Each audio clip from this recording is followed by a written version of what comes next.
Watu wanakupiga vita na hujui kwa nini wanakupiga vita.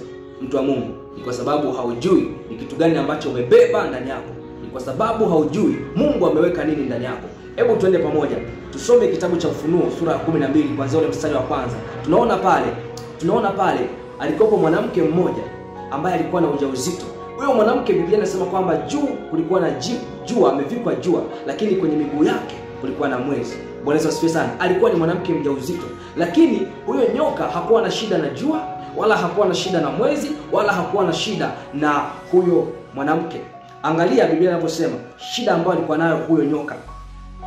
Biblia inasema kwamba ikaonekana ishara nyingine mbinguni. Tazama, joka kubwa jekundu alikuwa na vichwa 7 na pembe 10, na juu ya vichwa vyake vilemba 7, na mkia wake wakokota theluthi ya nyota za mbinguni na kuziangusha katika nchi. Na yule joka akasimama mbele ya yule mwanamke aliye tayari kuzaa, ili azaapo amle mtoto wake. Unaona hapa, kumbe shida ya huyo nyoka ilikuwa ni kitu ambacho mwanamke yule amekibeba.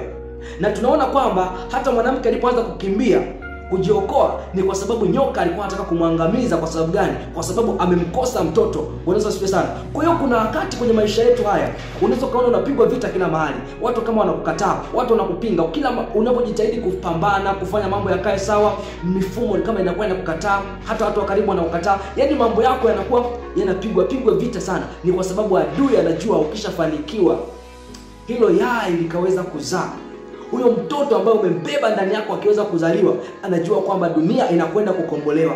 Kuna watu wanakwenda kufunguliwa, kuna watu wanakwenda kuponywa, kuna watu wanakwenda kutolewa kwenye giza la shetani, wanakwenda kuwekwa kwenye nuru. Kwa hiyo shetani anachokifanya ni kuhakikisha kwamba hicho kitu ambacho umekibeba ndani yako hakizaliwi.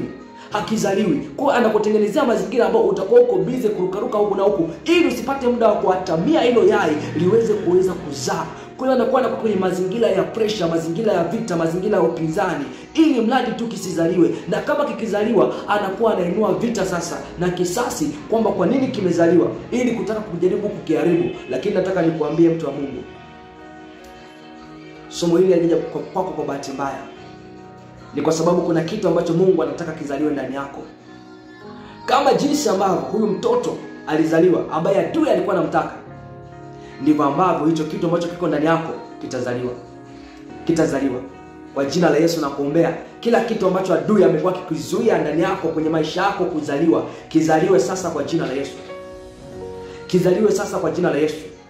Nguvu iliyomlinda huyo mtoto akazaliwa salama na akalindwa akachukuliwa mikononi mwa Mungu, hiyo nguvu ipate kukilinda hicho kitu ambacho kinatakiwa kuzaliwa ndani yako, na Mungu akifunike kwa mikono yake, ili adui asipate nafasi ya kukiharibu. Na kuombea kwa jina la Yesu Kristo, kila kitu ambacho kimekuwa kikitaka kuzaliwa kinashindwa kuzaliwa ndani yako. Kama ni huduma, ikapate kuzaliwa kwa jina la Yesu. Kazi ikapate kuzaliwa kwa jina la Yesu. Biashara ipate kuzaliwa kwa jina la Yesu. Ndoa ipate kuzaliwa kwa jina la Yesu.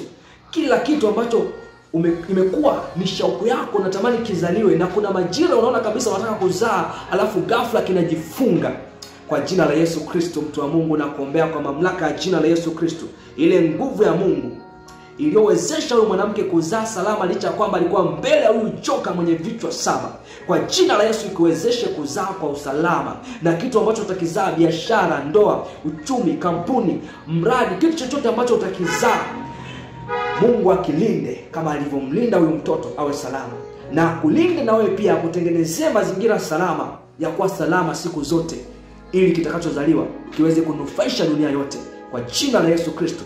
Amen. Mtu wa Mungu, umebarikiwa sana. Umebarikiwa sana.